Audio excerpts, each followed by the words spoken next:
سورة الصافات تفسیر ابن کثیر. الحمد للہ رب العالمین والصلاة والسلام على اشرف الانبیاء والسید المرسلین سیدنا محمد وعلى آلہ واصحابہ اجمعین. اللهم صل على سيدنا محمد وعلى آل سيدنا محمد كما صليت على إبراهيم وعلى آل إبراهيم في العالمين إنك حميد مجيد.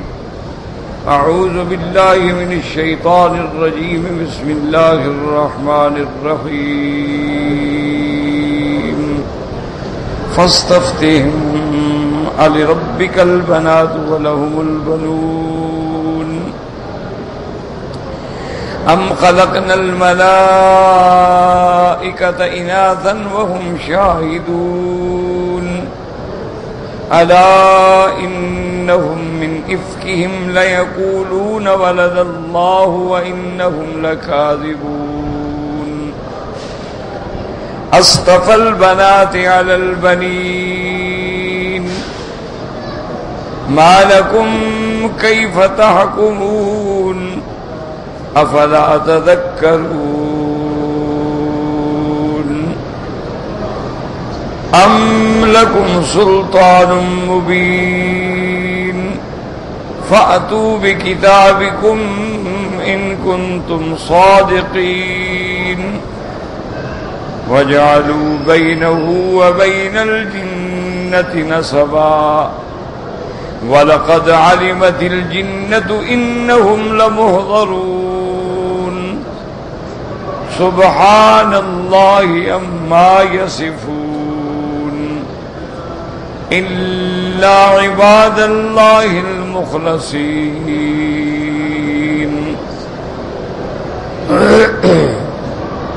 اللہ تبارک و تعالی نے کلام مقدس کی ان آیات مبارکہ جو سورۃ الصافات کی آیات ہیں، اس بات توحید، اس بات الوہیت، وحدانیت، قدرت کاملہ، تنزیہ، تسبیح، تقدیس اور رد مشرکین کے بارے میں ارشاد فرمایا ہے.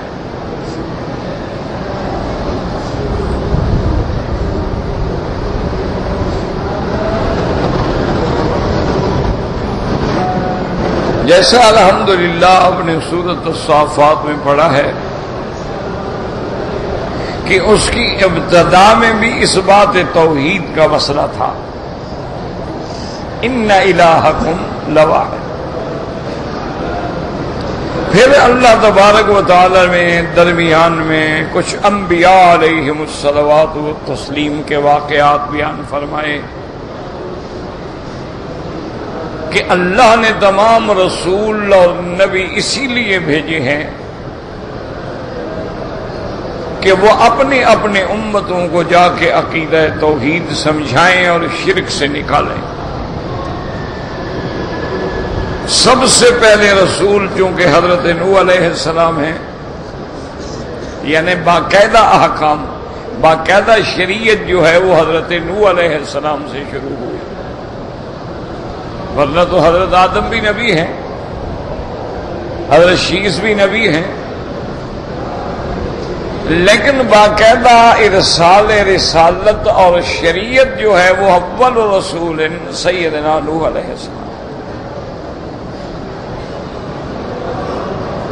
پھر حضرت نوح علیہ السلام کا واقعہ ذکر فرمایا.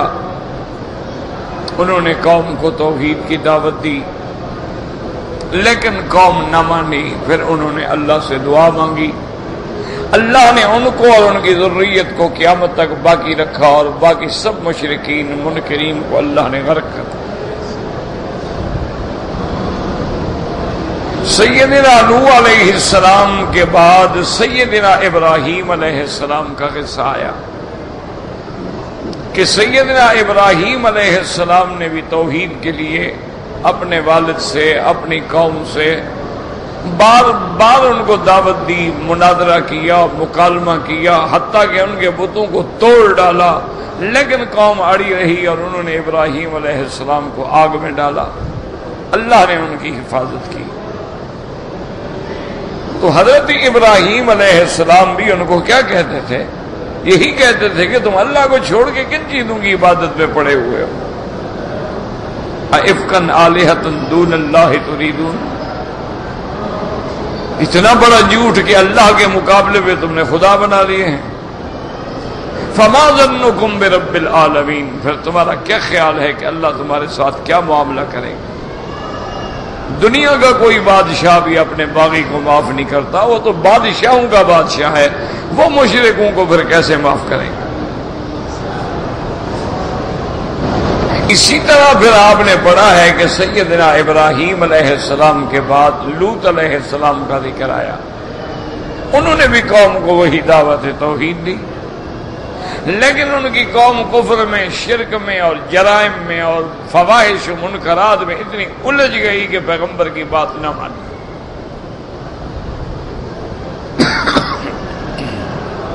اللہ نے ان کی قوم پر بھی عذاب بھیجا۔ لوط علیہ السلام اور ان پہ ایمان لانے والے بچے باقی سب ہلاک ہو۔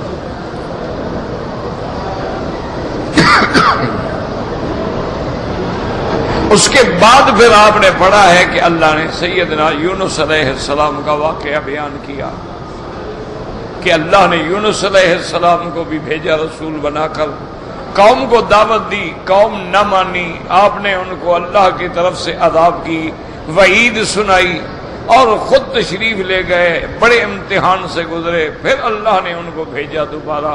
جو ایمان لے آئے وہ بچ گئے، جو ایمان نہ لے آئے وہ ہلاک۔ ان انبیاء علیہم السلام کے واقعات کے بعد اب پھر اسی توحید کی طرف مضمون قرآن پاک کا جو ہے لوٹ گیا کہ ابتدا میں توحید تھی، یہ تو درمیان میں دلائل کا ذکر آ گیا۔ اب مشرکین جو ہیں ان کے مختلف اعتقادات تھے،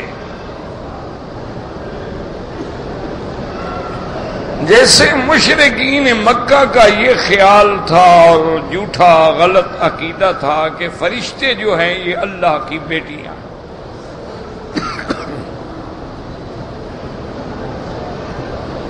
اسی طرح ان کا یہ بھی جیسے یہود کہتے ہیں کہ عزیر اللہ کے بیٹے ہیں، نصرانی کہتے ہیں کہ حضرت عیسیٰ علیہ السلام جو ہیں وہ اللہ کے بیٹے ہیں۔ یہ سب مشرکین، یہود، نصارہ، مجوس، جتنے فرق ضالہ ہیں، ان سب کے بس اپنے اپنے عقیدے ہیں، خود گھڑے ہوئے ہیں۔ نہ دلیل عرفی ہے، نہ دلیل عقلی ہے، نہ دلیل نقلی ہے، کوئی دلیل نہیں۔ اور بعض ہی عقیدہ رکھتے تھے کہ بھی جب ملائکہ اللہ کی بیٹیاں ہیں تو ایک قول میں آتا ہے کہ حضرت ابن عباس نے پوچھا کہ بھئی ملائکہ اگر اللہ کی بیٹیاں ہیں تو پھر اللہ کے یہ نعوذ باللہ بھی، انہوں نے کہا جی ہاں، جنوں کے جو سردار ہیں نا ان کی جو بیٹیاں ہیں نعوذ باللہ اللہ کی بیویاں ہیں، انہی سے یہ فرشتے پیدا ہوئے ہیں۔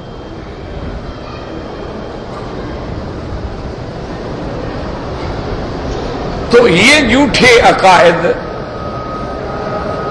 اصل وجہ یاد رکھیں کیا ہے کہ لوگ جو ہیں نا جی، چونکہ قرآن و حدیث پر تو ایمان ہوتا نہیں، پھر آدمی اپنے عقل کے زور سے مسائل کو سمجھتا ہے اور پھر عقل کے زور سے وہ باتوں کو بناتا ہے کہ چونکہ فرشتے نظر نہیں آتے لہذا اللہ نے جو چھپایا ہوا ہے تو پھر بیٹیاں ہوئی نا،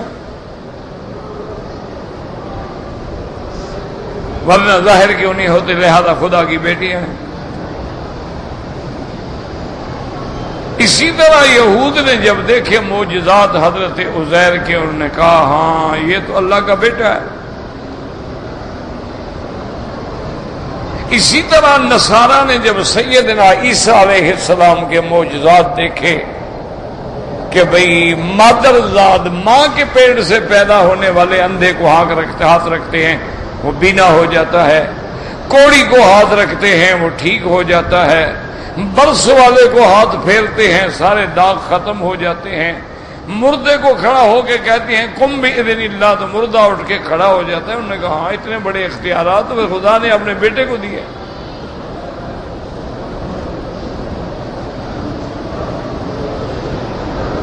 اسی لیے یاد رکھیں گے جیسے آج کل ہمارے بھی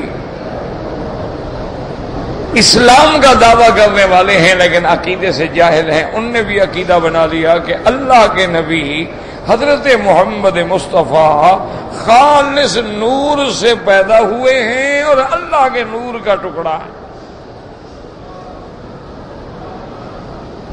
اور سب سے پہلے اللہ نے حضور کا نور بنایا ہے، اور حضرت آدم نے بھی حضور کے نام کے وسیلے سے دعا مانگی تھی تب قبول ہوئی تھی۔ یہ سارا خود گھڑا ہوا تخیل، نہ وہ حدیث صحیح ہے اور نہ یہ عقیدہ رکھنا۔ قرآن نے ایک آیت میں نہیں کتنی آیتوں میں وضاحت کر دی کہ اللہ کے پیغمبر تمہاری جنس میں سے ہیں، بشر ہیں، انسان ہیں، اور ہم نے آج تک کوئی نبی ما سوائے اولاد آدم کے نہیں بھیجا، نہ فرشتوں میں بھیجا ہے نہ جنوں میں بھیجا۔ ہر پیغمبر جو آئے ہیں وہ سب اولاد آدم ہیں، نص قطعی ہے، قرآن ہے، وہ کہتے نہیں مانتے۔ ایک آیت میں لفظ آ گیا قد جاءکم من اللہ نور و کتاب مبین، ایک آیت کو لے کے بیٹھ گیا 20 آیتوں کا انکار کر دیا۔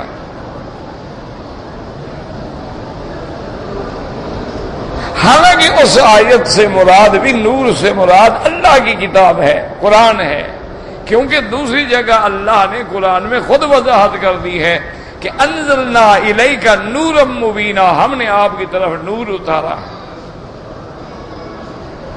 اچھا قرآن کے نور ہونے کا کیا مطلب ہے؟ یعنی اندھیری رات ہو، دروازہ بند کر کے کمرے میں بیٹھے آپ کو قرآن نظر آ جاتا ہے؟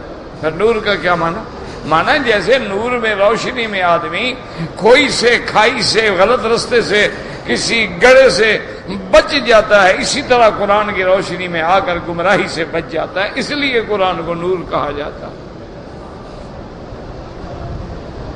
ایمان جو ہے نور ہے، کیوں؟ ایمان آیا تو ہم جہنم سے بچ گئے، کفر سے بچ گئے، ضلال سے بچ گئے، گمراہی سے بچ گئے، شرک سے بچ گئے، تو ایمان نور ہے۔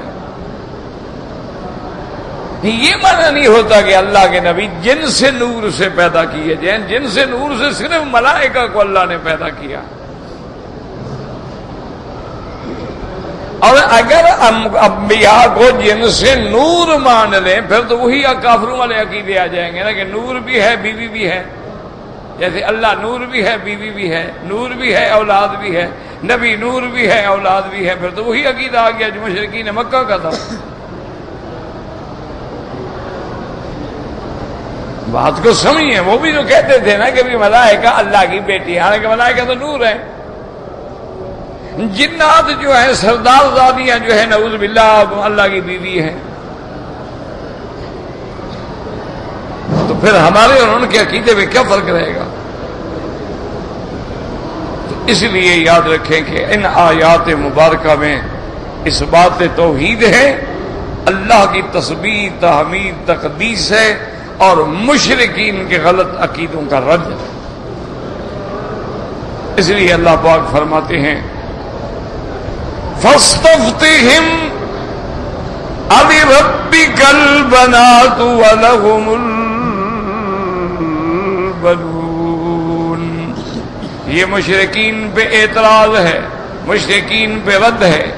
اللہ نے فرمایا میرا محبوب آپ ان سے پوچھیں، فَاسْتَفْتِهِمْ ان سے سوال کریں، أَلِرَبِّكَ الْبَنَاتُ وَلَهُمُ الْبَنُونَ، کیا تمہارے رب کے لیے لڑکیاں ہیں اور تمہارے لیے لڑکے ہیں؟ کیا مانا؟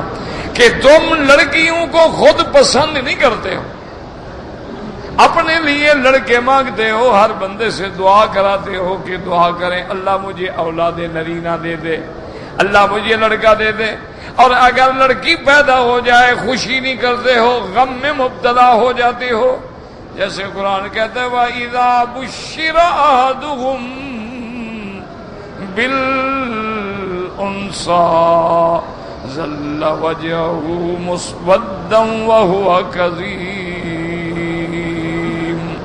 اللہ فرماتے ہیں جب ان کو خبر ملتی ہے کہ تیرے گھر میں بیٹی ہوئی ہے، ان کے چہرے سیاہ ہو جاتے ہیں، یہ غم میں ڈوب جاتے ہیں، غم میں بھر جاتے ہیں کہ ہائے بیٹی ہو گئی، اور پھر بیٹیوں کو زندہ جلا دیتے ہیں، زندہ درگور کر دیتے ہیں کہ ہمارے لیے عیب ہے۔ تو جو لڑکیاں تیرے لیے عیب ہیں وہ خدا نے اپنے لیے رکھ لی ہیں، کوئی عقل تو کرو نا۔ اس کو کہا جاتا ہے الزامی جواب، یاد رکھو الزامی جواب میں یہ بات ضروری نہیں ہوتی کہ واقعتاً بھی وہی ہو، صرف مخالف کو رد کرنا ہے۔ یعنی اگر ملائکہ بیٹیاں نہ ہوتی تو کیا بیٹے ہم مان لیتے، بیٹا بھی شرک ہے، بیٹی ماننا بھی شرک ہے، یہ تو ان کے رد کے لیے۔ اچھا جیسے اللہ نے فرمایا کہ تم اپنے لیے تو بیٹیوں کو پسند نہیں کرتے، حالانکہ اسلام میں بیٹی کو پسند کرنا چاہیے۔ ہم تو اسلام میں اس بات کے قائل ہیں اللہ بیٹی دے، اللہ بیٹا دے، اولاد ہے۔ یَهَبُ لِمَن یَشَاءُ إِنَاثًا وَيَهَبُ لِمَن يَشَاءُ الذُّكُورَ أَوْ يُزَوِّجُهُمْ ذُكْرَانًا وَإِنَاثًا۔ اللہ لڑکے دے مرضی، لڑکیاں دے مرضی، جوڑے دے مرضی، بلکہ اسلام تو یہ کہتا ہے کہ لڑکی پیدا ہو تو خوشی کا اظہار کرو تاکہ مشرکین کا رد ہو سکے۔ مشرک جلتے تھے، تم خوشی کا اظہار کرو۔ اور بعض علماء نے لکھا ہے کہ جس کے گھر میں پہلی لڑکی پیدا ہو وہ بڑی بابرکت ہوتی ہے کہ میرے مدنی محمد مصطفیٰ کی ساری نسل جو ہے وہ لڑکی سے ہے، سیدہ فاطمہ الزہرا سے ہے رضی اللہ تعالی عنہ۔ آپ کے بیٹے تو زندگی میں فوت ہو گئے، بعد میں جتنی نسل ہے حسنی ہیں، حسینی ہیں، سب حضرت بی بی فاطمہ الزہرا سے ہیں، چونکہ سیدنا حسن سیدنا حسین ان کے بطن میں سے ہیں۔ تو یہ الزامی جواب ہے، ورنہ ہم تو لڑکیوں کو برا نہیں سمجھتے۔ اور ویسے بھی عجیب جہالت ہے، کتنا بڑا یعنی جہالت کا پہاڑ ہے کہ آدمی لڑکیوں کا انکار کرے۔ تم خود کس سے پیدا ہوئے ہو؟ اگر لڑکیاں ہوتی ہی نہ تو حضرت کہاں سے تشریف لے آتے ہیں؟ تمہاری ماں بھی تو ایک عورت ہے، تمہاری بہن بھی تو ایک عورت ہے، تمہاری بیوی بھی تو آخر ایک عورت ہی ہے نا، تو پھر نفرتوں کا کیا معنی ہے؟ اس لیے قرآن نے رد کیا، فاستفتہم، سوال کریں ان سے۔ اس سوال کو کہا جاتا ہے انکار، یعنی بطور انکار ان سے پوچھیں گے کیا عقل کی بات ہے؟ ربک البنات، جو پیدا کرنے والا ہے اس کے لیے تم نے لڑکیاں رکھی ہیں اور اپنے لیے تم بیٹے پسند کرتے ہو، کچھ تو عقل کرو۔ آگے اللہ پاک فرماتے ہیں ام خلقنا الملائکۃ اناثا وهم شاہدون۔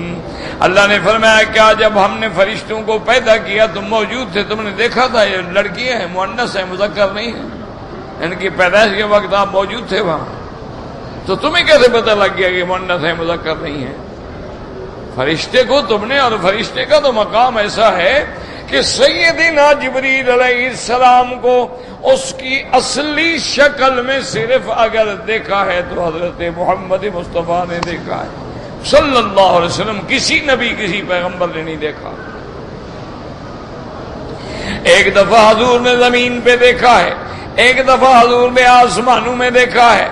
جب زمین پہ حضور کھڑے ہیں اور جبریل اپنی شکل میں آئے، حضور فرماتے ہیں قد سد الافق، جبریل نے جب اپنے پر کھولے تو یہ سارا خلا جو تھا بھر گیا۔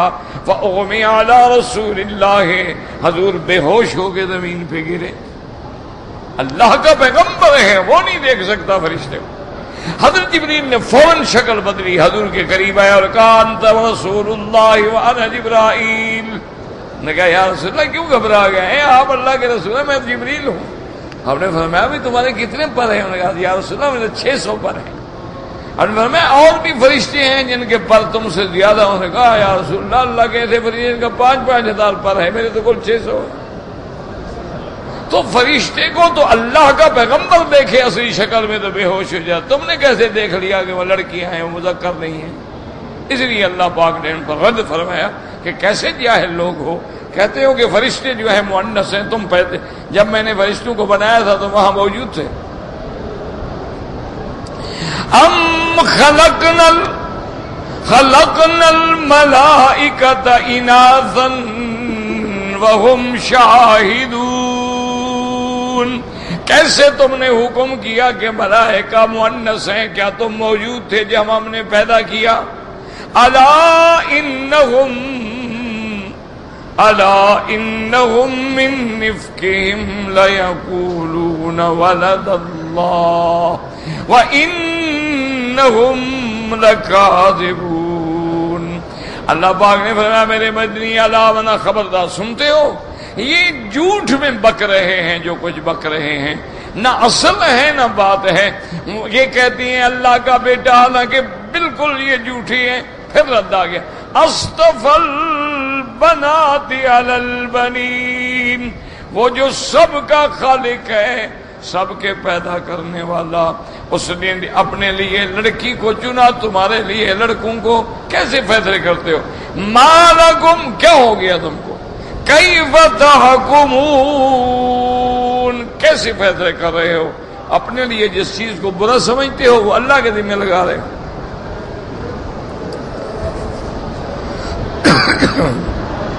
افلا تذکرون، اللہ نے فرمایا خبردار کیوں تم نصیحت نہیں پکڑتے ہو؟ ام لکم، یعنی تمہاری دلیل عرفی بھی نہیں ہے، دلیل عقلی بھی نہیں ہے۔ اچھا اگر تمہارے پاس کوئی دلیل نقلی ہے، کوئی حجت ہے تو لے آؤ۔ ام لکم سلطان مبین، تمہارے پاس کوئی دلیل ہے، تمہارے پاس کوئی کتاب ہے؟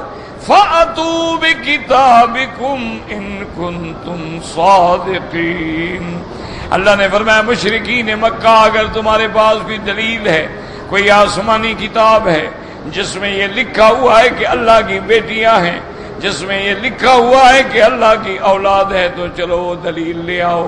کیوں دلیل یاد رکھیں، یا عرفی ہوگی یا عقلی ہوگی یا نقلی ہوگی، دلیل 3 قسم پہ ہوتی ہے۔ نہ تو تمہارے پاس عرفی دلیل ہے نہ عقلی دلیل ہے، باقی رہ گئی نقلی دلیل، تو چلو کوئی کتاب ہے تو لے آؤ۔ فَأْتُوا بِكِتَابِكُمْ إِن كُنتُمْ صَادِقِينَ وَجَعَلُوا بَيْنَهُ وَبَيْنَ الْجِنَّةِ نَسَبًا، اللہ فرماتے ہیں ایسے بدبخت ہیں کہ انہوں نے اللہ اور جنوں کے درمیان میں رشتہ داری بنائی۔ وہ رشتہ داری کیا ہے؟ وہ کہتے ہیں کہ جناب یہ جو فرشتے ہیں نا، یہ جنات کی جو سردار زادی ہیں ان سے پیدا ہوئے ہیں، اور وہ اللہ کی بیویاں ہو گئی، تو لہذا یہ تو رشتہ دار ہو گئے نا اللہ کے۔ اس لیے کہتے ہیں وَجَعَلُوا بَيْنَهُ وَبَيْنَ الْجِنَّةِ نَسَبًا۔ اچھا لیکن یاد رکھیں اس تقریر پر ایک اعتراض ہوتا ہے، کیوں قرآن کہتے ہیں نسب، یعنی انہوں نے اللہ کے ساتھ نسبی رشتہ جوڑا ہے۔ اگر میاں بیوی والا رشتہ نسبی تو نہیں ہوتا، نسبی تو وہ ہوتا ہے نا جب ماں باپ سے تعلق رکھتا ہو، یہ تو صہر کا رشتہ ہوتا ہے شادی کی وجہ سے، تو یہاں لفظ نسب ہے۔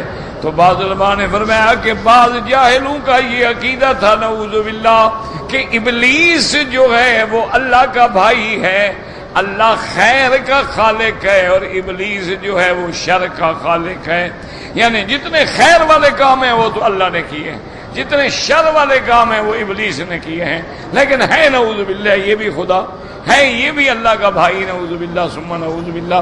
جیسے آج بھی آپ دیکھتے ہیں کہ ہندو لوگ جو ہیں ان کے بھی دیوی دیوتا تقسیم ہوتے ہیں کہ یہ مہر کا دیوتا ہے اور یہ قہر کے دیوتا ہے، یعنی اس سے اگر ہم نے رحمت مانگنی ہے تو اس خدا کے پاس جانا ہے، اور اگر ہم نے کسی پر عذاب مانگنا ہے تو پھر ہم اس دیوی کے پاس جائیں گے. یہ کالی دیوی ہے اور جناب یہ قہر کی دیوی ہے, اور اس کے سامنے باقاعدہ انسانوں کے خون کا بلیدان ہمیں دینا ہوگا, ورنہ یہ قہر کی دیوی تو ہمیں کھا جائے گی.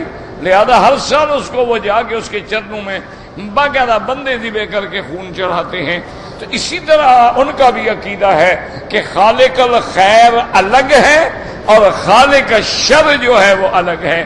کیا بنا؟ وہ کہتے ہیں جی دیکھو یہ خدا نے اگر دن پیدا کیا ہے پھر اس کو رات پیدا کرنے کی کیا ضرورت تھی؟ نور پیدا کیا ہے تو پھر اندھیرا کیوں پیدا کیا ہے؟ خیر پیدا کی ہے تو پھر شر کیوں پیدا کیا ہے؟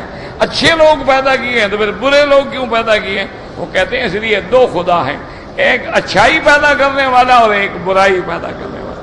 تو یہ بھی مشرکوں کا عقیدہ ہے. لیکن یاد رکھو مومنوں کا عقیدہ کیا ہے؟ نؤمن بالقدر خیرہ وشرہ من اللہ تعالی والبعث بعد الموت. ہمارا ایمان ہے کہ خالق الخیر بھی اللہ کی ذات ہے اور شر کے پیدا کرنے والے بھی اس کی ذات ہے. اللہ نے دو چیزیں پیدا کی ہیں کیونکہ الاشیاء تتباین بالازداد. اگر اندھیرا نہ ہوتا تو پھر نور کی قدر نہ ہوتی, اگر شر نہ ہوتا تو خیر کی قدر نہ ہوتی, اگر اشرار فجار نہ ہوتے تو ابرار اخیار کی قدر نہ ہوتی, اگر جہنم نہ ہوتی تو پھر جنت کا مقام نہ ہوتا. اس لیے اللہ نے تقابل میں, لیکن دونوں چیزوں کے پیدا کرنے والی اللہ کی ذات ہے. لیکن ادب کا تقاضا یہ ہے کہ جب ہم پکاریں گے تو کہیں گے یا خالق السماوات والارض, اے آسمان و زمین کے بنانے والے, خالق الانبیاء والمرسلین, انبیاء اور رسولوں کو پیدا کرنے والے. ہم یہ نہیں کہیں گے کہ حیوانوں کو پیدا کرنے والے, خنزیر کو پیدا, یہ ادب کے خلاف. ورنہ پیدا تو اللہ نے کیا ہے, جنات کو کس نے پیدا کیا, حیوانات کو کس نے پیدا کیا. تو اس لیے ان کا ایک عقیدہ یہ بھی تھا وَجَعَلُوا بَيْنَهُ وَبَيْنَ الْجِنَّةِ نَسَبًا وَلَقَدْ عَلِمَتِ الْجِنَّةُ إِنَّهُمْ لَمُحْضَرُونَ. اللہ نے فرمایا جن کو تم میرا رشتہ دار بنا رہے ہو ان جنوں کو تو پتہ ہے کہ ہم نے جہنم کے عذاب میں حاضر ہونا ہے. ان کو تو پتہ ہے, ابلیس تو جانتا ہے کہ میرا کیا حال ہوگا, اس کو تو پتہ ہے کہ میرا کیا حشر ہوگا اور میرے ماننے والوں کا کیا حشر ہوگا. سبحان اللہ عما یصفون. تعالی بلند ہے ذات اللہ کی, پاک ہے اللہ کی ذات, منزہ ہے اللہ کی ذات ان چیزوں سے جو مشرک اللہ کے ساتھ لگاتے ہیں. کبھی ان کے لیے بیٹیاں بناتی ہیں, کبھی بیٹے بناتی ہیں. اللہ نے فرمایا کہ اللہ کی ذات ان تمام چیزوں سے پاک ہے. یاد رکھو اولاد کی ضرورت اس کو ہوتی ہے جو کمزور ہو, جو خیال کرتا ہے کہ میرے مولا, حتیٰ کہ انبیاء دعا مانگتے گئے رب ہب لی من الصالحین. جب ابراہیم علیہ السلام کی عمر 90 سال ہو گئی تو دعا مانگی اللہ مجھے کوئی اچھا بیٹا عطا فرمائے, فرما بردار بیٹا. رب ہب لی من لدنک ذریۃ طیبہ. اور کسی پیغمبر نے دعا مانگی رب ہب لی من لدنک ولیًا یرثنی ویرث من آل یعقوب. اللہ مجھے بھی بچہ عطا فرما جو میرے بعد میرے مشن کا وارث بنے, میرے علم کا وارث بنے, میرے اس کام کو جاری رکھے. بڑھاپے میں اولاد کی ضرورت ہوتی ہے, اس لیے اللہ فرماتی ہے کہ اگر تم لوگوں کو اب والدین میں سے دونوں یا ایک بڑھاپے میں ملے تو فرما برداری کرو, خدمت کرو, ان کے آگے نیاز مندی کرو, تواضع کرو. وَخْفِضْ لَهُمَا جَنَاحَ الذُّلِّ مِنَ الرَّحْمَةِ وَقُلْ رَبِّ ارْحَمْهُمَا كَمَا رَبَّيَانِي صَغِيرًا. اللہ نے فرمایا ظالمو مجھے تو نہ بوڑھا ہونا ہے نہ کمزور ہونا ہے, مجھے کیا ضرورت ہے اولاد کی, میں تو حی و قیوم ہوں اور دائم و باقی ہوں, مجھے اولاد کی کیا ضرورت ہے. اچھا اور اگر ہو بھی تو اس کا بھی تو خالق میں ہوں, وہ میری مخلوق بن گئی, پھر اولاد کی کیا ضرورت ہے. اگر ہو بھی مالک میں ہوں، وہ مملوک بن گئی، مجھے کیا ضرورت ہے پھر اولاد کی؟ اولاد کی ضرورت تجھے ہوتی ہے جو کمزور ہیں، جو عاجز ہیں، ان کو اپنے وارث ڈھونڈنے ہوتی ہیں کہ جی میں مر گیا، میری کروڑوں کی جائیداد کون لے جائے گا؟ پریشان ہے، میں تو ساری کائنات کا مالک ہوں، مجھے کیا پریشانی ہے کہ میں اولاد رکھوں؟ اس لیے اللہ تبارک و تعالی اولاد سے بھی پاک ہیں۔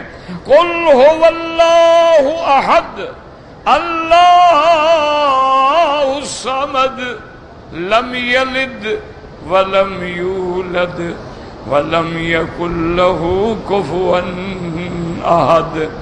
اللہ ایک ہے، اللہ تبارک و تعالی بے نیاز ہے، اللہ کی ذات نہ کسی سے جنا نہ کسی کو جنا ہے کہ وہ اگر خدا کے والدین ہوں تو پھر تو والدین کی شان زیادہ ہو گئی، خدا کی کم ہو گئی، پھر خدا کیسے رہا؟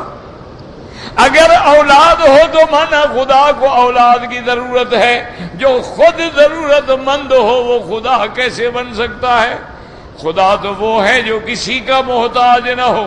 یا ایھا الناس انتم الفقراء الی اللہ، اللہ نے فرمایا لوگو تم میرے محتاج ہو، اللہ تو غنی ہے، اللہ تبارک و تعالی کسی کا محتاج نہیں ہے۔ اس لیے یہاں بھی فرماتے ہیں سبحان اللہ عما یصفون الا عباد اللہ المخلصین۔ سب نے جہنم کے عذاب میں آنا ہے مگر وہ لوگ جو اللہ کے چنے ہوئے ہیں، جنہوں نے اللہ کی توحید پہ عقیدہ رکھا ہے، جو اللہ کو وحدہ لا شریک مانتے ہیں، حی القیوم مانتے ہیں، اللہ کی تمام صفات پہ ان کا ایمان ہے۔ اللہ پاک نے جو صفتیں اپنی کتاب میں یا جو صفتیں حضور کی زبان مبارک پہ ذکر فرمائی ہیں، اس لیے دیکھیں سارے قرآن کو دیکھیں، صفات اللہ لا الہ الا هو الحی القیوم۔ اللہ نے فرمایا مجھے صفتوں سے دیکھو، خدا وہ ہے جو زندہ تھا، زندہ ہے اور ہمیشہ زندہ۔ جو مر گئے وہ خدا نہیں ہو سکتے۔ فرمایا میری صفت یہ کہ لا تأخذہ سنۃ ولا نوم، جس کو اونگ بھی نہیں آتی، نیند سے بھی پاک، سمجھا دیا۔ جو سوتے ہیں نیند کرتے ہیں یہ کیسے حاجت روا بن سکتے ہیں؟ یہ تو سوئے رہیں گے، مرید تو رول گئے۔ پیر سائیں جو سو جائیں مرید تو گیا نہیں، وہ تو تباہ ہو جائے، صبح اٹھیں گے تو بتائیں گے سائیں وہ رات بیچارے آپ سو گئے تھے۔ اللہ سونے سے پاک ہے تاکہ جب دکھیارا بلائے تو اللہ سننے کے لیے تیار ہے۔ اس لیے فرمایا لا تأخذہ سنۃ ولا نوم، فرمایا هو اللہ الذی لا الہ الا هو عالم الغیب والشہادہ، ہر چھپی چیز کے جاننے والا، ہر ظاہر کے جاننے والا، اور جن کو تم نے خدا بنایا ہے یہ تو اپنے سامنے کی چیزوں کو بھی نہیں پہچانتے۔ ان کو تو ملو پوچھتے ہیں کون ہے آپ؟ مجھے جناب میں آپ کا مرید ہوں، نہیں میں نے تو نہیں پہچانا۔ جو تمہیں سامنے نہیں پہچانتے تمہاری مشکل قیامت میں مٹی حل کریں گے۔ اس کو مانگو جو سب کو جانتا ہے، چھپے کو بھی جانتا ہے، ظاہر کو بھی جانتا ہے۔ عالم الغیب والشہادۃ وہو العزیز الحکیم، جو غالب ہے کبھی مغلوب نہیں، جس کا ہر کام حکمت سے ہے بغیر حکمت کے نہیں۔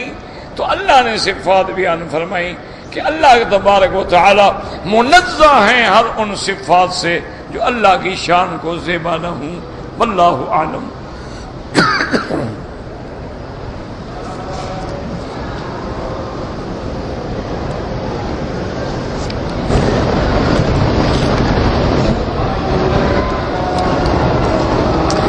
ملتزم کا چوکھٹ ووکھٹ تو کوئی نہیں ہے، چوکھٹ تک جو جگہ ہے وہ ملتزم ہے۔ بہرحال اگر خوشبو لگی ہوئی تھی آپ پہ کوئی دم نہیں، خوشبو لگائی نہ جائے، یہ تو نہیں کہ خوشبو آ گئی تو آ گئی، کوئی بات نہیں۔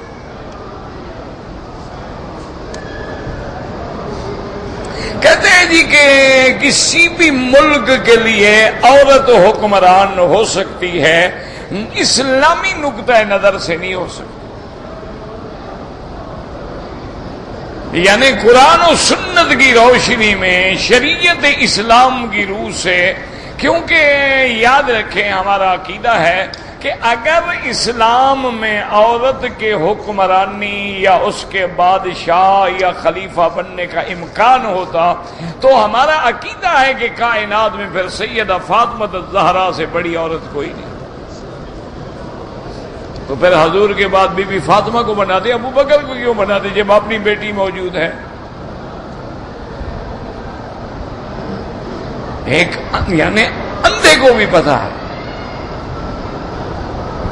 بھئی حضور کی اپنی بیٹی موجود ہے بی بی فاطمہ الزہرا،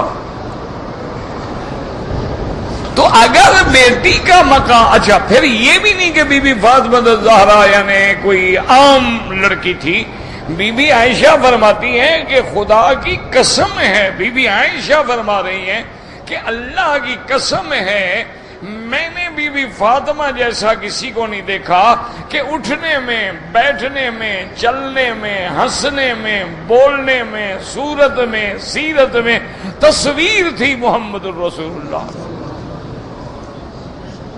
صلی اللہ علیہ وسلم۔ اگر وہ بیٹی خلافت پہ نہیں آ سکتی ہے تو کوئی اور عورت کیسے آ سکتی؟ اسلام میں عورت کو مسجد میں امام نہیں بنایا جا سکتا، تو اگر 15 بائی 20 فٹ کی مسجد میں امام نہیں تو ملک کا امام کیسے بنایا جا سکتا ہے؟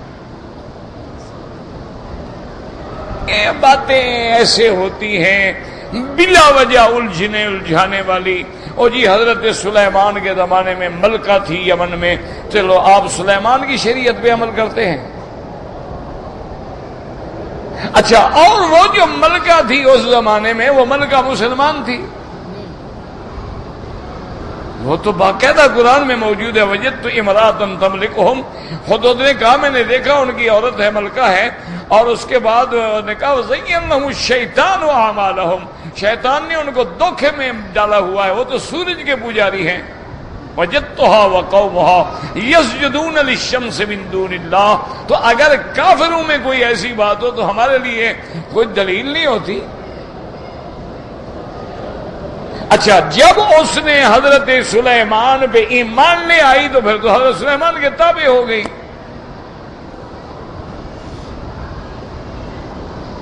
اسی لیے اسلام نے یہ حکم دیا ہے کہ عورت اذان نہیں دے سکتی، عورت امام نہیں بن سکتی، ہاں عورت عورتوں کے معاملات کا فیصلہ کر سکتی ہے، عورت جو ہے عورتوں کو پڑھا سکتی ہے، یعنی وہ نبی کی ماں بن سکتی ہے، بیٹی بن سکتی ہے، بیوی بن سکتی ہے، بہن بن سکتی ہے، معلمہ بن سکتی ہے، محدثہ بن سکتی ہے، مفسرہ بن سکتی ہے۔ اللہ کا نظام اسی میں حکمت ہے۔ دیکھا نا مثال کے طور پر ایک بستی میں ہم ایک عورت کو امام بنا دیں، کسی مرد کو امام نہ رکھیں، اس کو 8 دن کے لیے حید آ جائے تو ہم 8 دن کی نمازیں چھوڑیں یا دوسرا امام ڈھونڈیں؟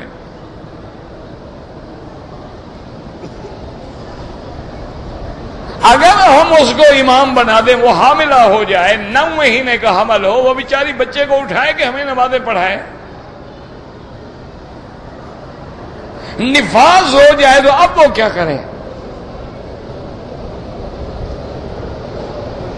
اور اسی طرح اللہ نہ کرے اگر عورت جنگ لڑتے ہوئے دشمن کی قید میں آ جائے تو پھر آپ کے پاس باقی کیا رہے گا؟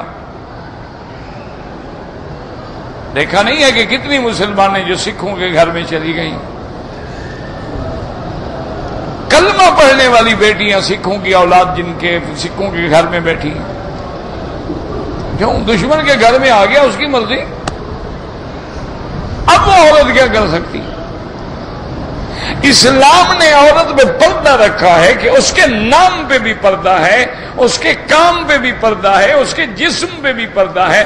اسی لیے اسلام کہتا ہے عورت نماز میں مردوں کے پیچھے کھڑی ہو، کیونکہ اگر وہ آگے کھڑی ہوگی تو لوگ فتنے میں مبتلا ہو جائیں گے۔ جب رکوع میں جائے گی، سجدے میں جائے گی، اس کی پوری موومنٹ کو، حرکات کو دیکھیں گے، ان کی نماز میں تو فی امان اللہ ہو گئی، وہ تو صرف اس کو دیکھتے رہیں گے نا کہ فگر کیسے ہیں۔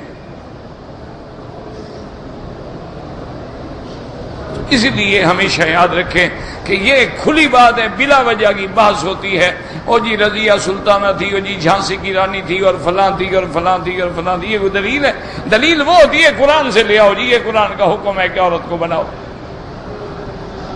دلیل وہ ہوتی ہے، یہ دیکھو جی حضور پاک نے اپنی بیٹی کے بارے میں یہ فرمایا تھا، یہ دیکھو جی حضرت ابو بکر، حضرت عمر، عثمان، علی، حضرت حسن حسین نے اپنی بیٹیوں کو بنایا۔ دلیل تو تب ہو۔ ساری زندگی بی بی عائشہ روتی رہی اور فرماتی تھی کہ میری تمنا تھی کہ میں حضور کے ساتھ روضے میں دفن ہوں گی، کہ حجرہ بی بی عائشہ کا ہے، مالک تو وہ تھی نا۔ لیکن فرمایا چونکہ میں اتفاق سے خطا اجتہادی کے طور پہ حضرت علی کے ساتھ میری جنگ ہو گئی، مجھے گھر سے باہر نکلنا پڑا، مجھے آج تک وہی قلق ہے، اس لیے میری قبر جنت البقیع میں بنائیں، اور میں اس وقت سے ڈر رہی ہوں کہ قیامت کے دن میں حضور کے سامنے کیسے جاؤں گی، کہ اللہ کا حکم تھا وَقَرْنَ فِي بُيُوتِكُنَّ، گھروں میں رہو۔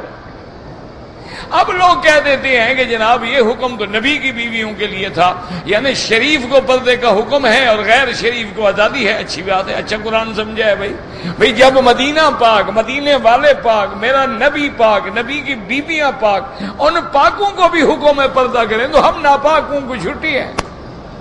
اچھا مسئلہ سمجھا قرآن کا، ماشاءاللہ۔ وہ جی وہ تو نبی کی بیویوں کے لیے تھا۔ اچھا اقمنا الصلاۃ وآتینا الزکوٰۃ، نماز قائم کریں، زکوٰۃ ادا کریں، یہ بھی نبی کی بیویوں کے لیے تھا۔ تمہاری بیویوں کو چھٹی ہے، نہ نماز پڑھیں نہ زکوٰۃ دیں۔ وَأَطِیعْنَ اللَّهَ وَرَسُولَهُ، اللہ کے رسول کی اطاعت کریں، یہ بھی صرف نبی کی بیویوں کو حکم ہے۔ تمہاری بیویاں اللہ رسول کی اطاعت سے چھٹی ہے، ان کو اللہ کے قرآن کو بدل دیتے ہیں۔ ایسے ایسے نعوذ باللہ مفسر پیدا ہو گئے ہیں جو محرف قرآن ہیں، قرآن کے ترجمے میں تحریف کرتے ہیں اور مسلمانوں کے عقیدوں کو برباد اور تباہ کر رہے ہیں۔ اور لوگ سمجھتے ہیں جی یہ دیکھیں نا ماشاءاللہ بہت بڑا سکالر ہے، ان مولویوں نے تو جی مسئلوں کو چھپایا ہوا تھا، اس غریب نے تو آگے ظاہر کیا ہے۔ یہ تو ہے نہیں سکالر نا، جو ماشاءاللہ خواب میں جس سے نبی ٹکٹ مانگتا ہے اپنے گھر آنے کی۔ جب ایسے سکالر پیدا ہوں گے نا پھر ایسے مسئلے بھی پیدا ہوں گے۔ جب ایسے لوگ آ جائیں گے کہ جن کو یہ بھی پتہ نہیں ہوگا کہ طلاق کا کیا معنی ہے، طلاق ہے، تلقہ ہے، اطلاق ہے، مطلق ہے، مطلق ہے، اس کا اصل مادہ کیا ہے اور اس کا معنی کیا ہے؟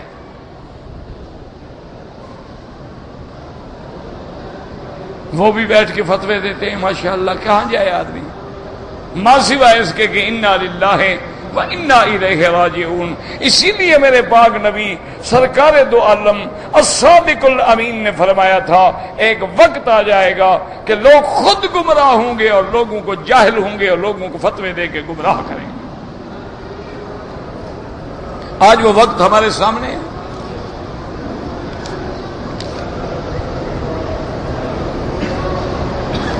اس میں اعظم جو ہے وہ نے عرض کیا تھا، حدیث میں ہے لا الہ الا انت سبحانک انی کنت من الظالمین۔ حضور نے فرمایا اسم اللہ الاعظم، اس میں اعظم ہے، الذی اذا دعی بہ اجاب، اس سے جو بھی دعا مانگی جائے وہ پوری ہوتی ہے۔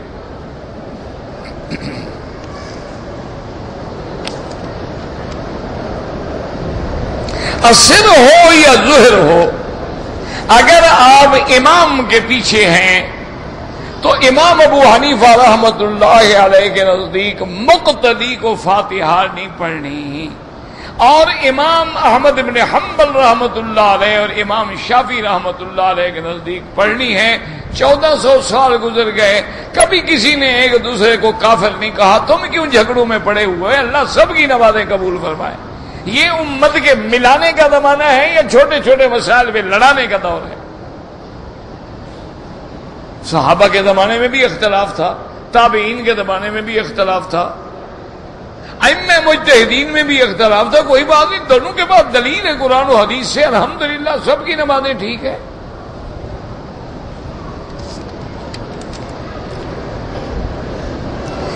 طواف کرنا ہو جناب، ایک عمرہ ایک کے لیے، حج ایک کے لیے، یہ نہیں کہ ایک حج کر کے ساری دنیا بخشوات ہو۔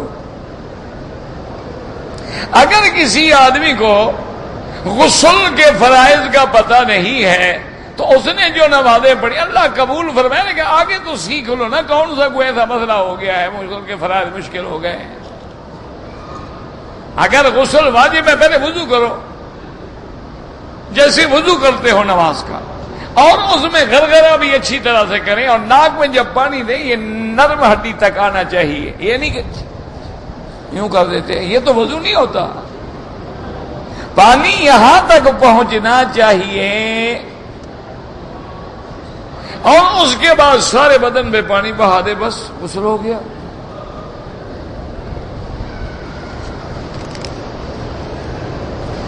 بخاری شریف پہلے گزری ہے یا چاروں ائمہ پہلے گزرے ہیں جناب؟ بخاری، امام بخاری تو ان کے شاگردوں ہیں۔ امام بخاری تو عبداللہ ابن مبارک کا شاگرد ہے، وہ امام ابو حنیفہ کا شاگرد ہے۔ لیکن ہمارے نزدیک تو دونوں واجب الاحترام ہیں، ہمارے دلوں میں تو بغض اناد نہیں ہے۔ یہ تو جن پہ اللہ ناراض ہوتا ہے نا، ان کے دلوں میں یا محدثین کا بغض ہوگا یا ائمہ کا یا اولیاء کا یا علماء کا۔ اللہ جن سے ناراض ہوتا ہے اپنے اولیاء کی دشمنی میں لگا دیتا ہے، کسی پہ دماغ لگاتے رہو اور اپنی عاقبت خراب کرتے رہو۔ ہم تو سب پہ رحمت اللہ علیہ بھیجتے ہیں کہ تمام ائمہ مجتہدین، تمام ائمہ محدثین، تمام علماء اور تمام فقہا، سب پہ اللہ کروڑوں رحمتیں فرمائے۔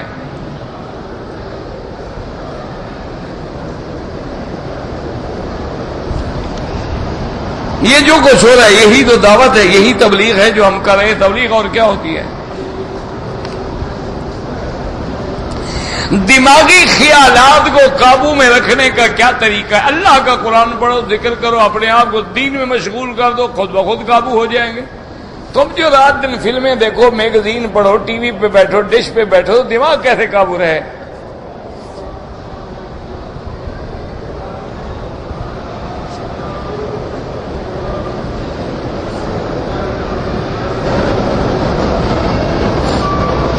اگر ایک آدمی نے 5 چکر کر لیے پھر صف اول میں چلا گیا، 20 منٹ کے بعد نماز پڑھ کے باقی پورے کے ٹھیک ہو گیا۔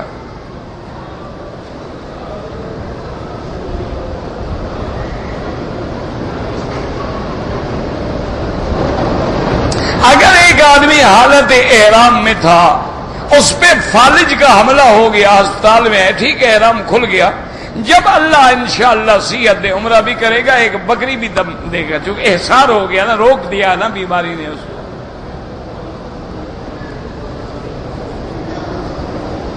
شعبان کے مہینے میں 15 رات کے بارے میں کوئی صحیح حدیث نہیں ہے کہ اس رات شب برات ہے اور کوئی خاص عبادت ہے، کسی صحیح حدیث میں نہیں ہے۔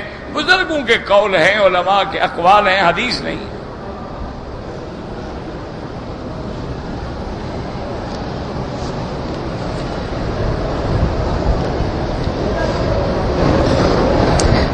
بہرحال نفل عصر کے بعد اور فجر کے بعد احناف کے نزدیک نہ پڑھے، باقی ائمہ کے نزدیک جائز ہے، وہ بھی جائز ہے طواف کی ہو، یہ نہیں کہ ویسے نفل پڑھنی کھڑی ہو جاؤ۔ وہ بھی کہتے ہیں وہ نمازیں جو مستثنی یعنی طواف کیا ہے یا تحیت المسجد پڑھنی ہے وہ پڑھ سکتا ہے۔ نماز جمعہ جو ہے اس کی وہی ہے جیسے ظہر ہو، ظہر میں 4 رکعتیں پڑھتے ہو، یہاں 2 رکعتوں کے بجائے خطبہ آ گیا، باقی پہلے بھی 4 رکعت سنت ہے اور بعد میں بھی 4 رکعت سنت ہے۔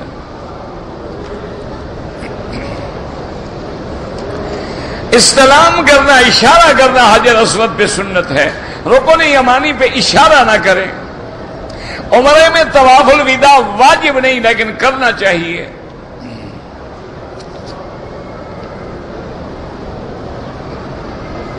حضرت عائشہ اور حضرت علی کو اللہ بخش چکے ہیں، تم سے نہیں پوچھیں گے۔ اللہ نے فرما دیا کلن وعد اللہ الحسنی، اللہ نے فرما دیا رضی اللہ عنہم، اللہ نے فرما دیا وَإِن طَائِفَتَانِ مِنَ الْمُؤْمِنِينَ اقْتَتَلُوا فَأَصْلِحُوا بَيْنَهُمَا، دونوں جماعتیں ایمان والی تھیں۔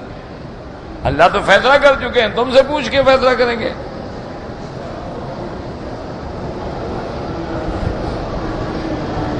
قرآن میں کوئی تقیہ شکیہ نہیں ہے۔ تقیہ جو ہے نا جی سرانے رکھنے کے کام آتا ہے، قرآن میں نہیں ہے۔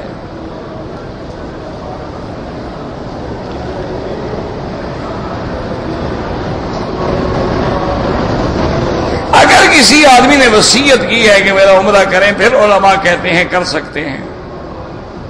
پوری دنیا میں جو تبلیغ کریں اللہ قبول فرمائے۔ ہم تو سب کے الحمدللہ خیر چاہتے ہیں، ہم تو سب کے لیے جو قرآن پڑھا رہا ہے، تبلیغ کر رہا ہے، درس دے رہا ہے، نماز پڑھا رہا ہے، اذان دے رہا ہے، کسی طرح تو دین کا کام کر رہا ہے نا، اللہ سب کی محنتیں قبول فرمائے۔ ہماری فلائٹ میں فجر کا وقت ہو جائے گا، جہاز میں نماز پڑھنے کیا مشکل ہے؟ ہم ساری زندگی پڑھتے ہیں، کون سا مشکل مسئلہ ہے؟ نہ پڑھ سکو پھر اتر کے قضا پڑھو۔ اگر غیر قانونی طور پہ رہتا ہے اور کمائی کی ہے، کمائی تو حلال ہے، لیکن غیر قانونی طور پہ رہ کر اپنے آپ کو ذلیل کرنا اور اپنے ملک کو بدنام کرنے کی اجازت نہیں ہے۔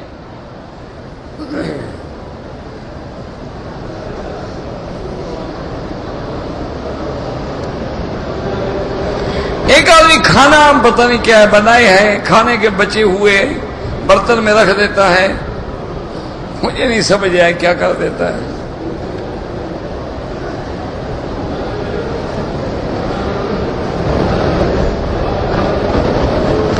اللہ تبارک و تعالیٰ کے جتنے بھی پیغمبر گزرے ہیں وہ اپنے اپنے نوح علیہ السلام کی قوم نوح کے دین پہ تھی، داؤد کی قوم داؤد کے دین پہ تھی، وہ کوئی الگ تو نہیں تھے۔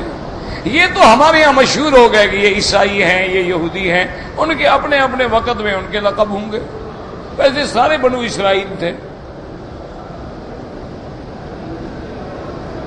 اگر وضو نہ ہو، ترجمہ صرف لکھا ہوا ہے قرآن کا، وہ پڑھ سکتے ہیں۔ اگر شیعہ امام ہو، نہیں ہونا چاہیے۔ اگر بچوں کی عمر 18 سال ہو جائے، والدین ان کو حج کرانا چاہتے ہیں تو پیسے والدین ان کو دے کے ان کو مالک بنا دیں تاکہ ان کا فرض ادا ہو جائے۔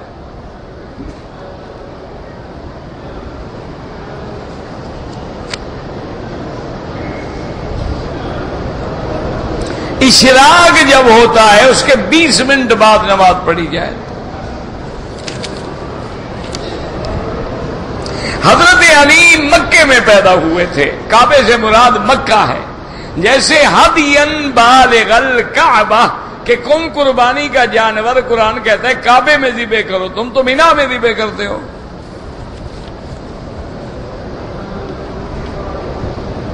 اگر اندر بھی ہو، روایات ہیں کسی صحیح حدیث میں تو آتا نہیں، تو کوئی بڑی بات نہیں، کیا ہو گیا؟ صرف پیدا ہونے سے تو افضلیت نہیں ہو جاتی۔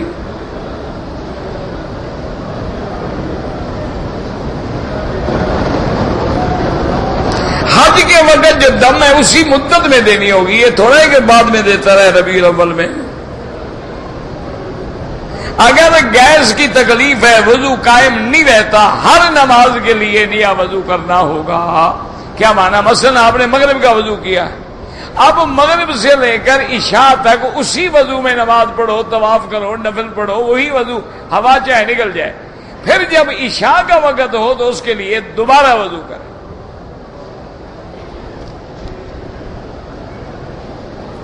میرا بھائی، نماز کا ثواب جو ہے وہ پورے حرم میں، مسجد الحرام جو ہے پورے مکے کو کہتے ہیں، یعنی سارا مکے کا شہر جو ہے وہ مسجد الحرام ہے، کیونکہ اللہ نے قرآن میں فرما دیا ذالک لمن لم یکن اہلہ حاضر المسجد الحرام، کہ حج تمتع اور حج قران وہ کر سکتے ہیں جن کے خاندان بچے جو ہیں وہ مسجد الحرام میں نہ رہتے ہوں۔ اب مسجد الحرام میں بچے تھوڑے رہتے ہیں، وہ تو مکے میں رہتے ہیں نا، گھروں میں رہتے ہیں، محلوں میں رہتے ہیں۔ انما المشرکون نجس، مشرک پلید ہے، فلا يقرب المسجد الحرام، وہ مسجد الحرام کے قریب بھی نہ آئے۔ یہ منع تھوڑا ہے کہ ان کو باب العبرہ پہ کھڑا کر دیں گے، جہاں حد حرم ہے وہی روکا جائے گا۔ تو سارا حدود حرم جو ہے وہ مسجد الحرام ہے، جہاں بھی آپ نماز پڑھیں گے 1 کا لاکھ ملے گا، اور انشاءاللہ اگر آپ محلے کی مسجد میں پڑھیں گے 25 درجے اور زیادہ ملے گا، اگر آپ اللہ کے کعبے میں پڑھیں گے تو 27 درجے اور زیادہ ملے گا، اور آپ جتنا کعبے کے قریب ہوں گے، جتنی جماعت بڑی ہوگی اتنا ثواب زیادہ ہوگا۔ آپ فرض پڑھیں، واجب پڑھیں، سنت پڑھیں، نفل پڑھیں، قضا نمازیں پڑھیں، جو ہے سب کا ثواب یہی ملے گا انشاءاللہ۔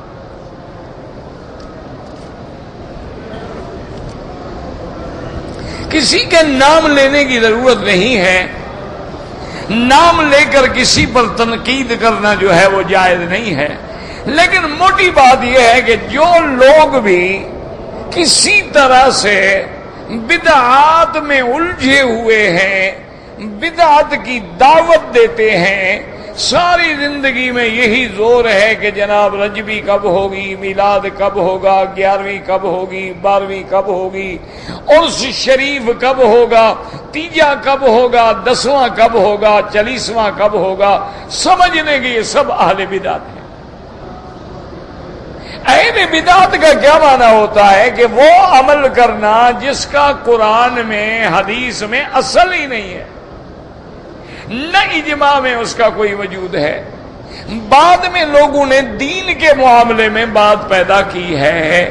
اس کی تعریف خود حضور نے فرمائی کہ من احدث فی امرنا ھذا ما لیس منہ فہو رد، جو میرے دین میں ایک ایسی بات نہیں پیدا کرے جو دین کے اندر داخل نہیں ہے، فرمایا وہ مردود ہے اور اس کا کوئی ثواب نہیں۔ اور کل محدثۃ بدعۃ، ہر نئی چیز پیدا کی ہوئی جو ہے وہ بدعت ہے، اور ہر بدعت جو ہے گمراہی ہے، اور ہر گمراہی کا ٹھکانہ جو ہے وہ جہنم۔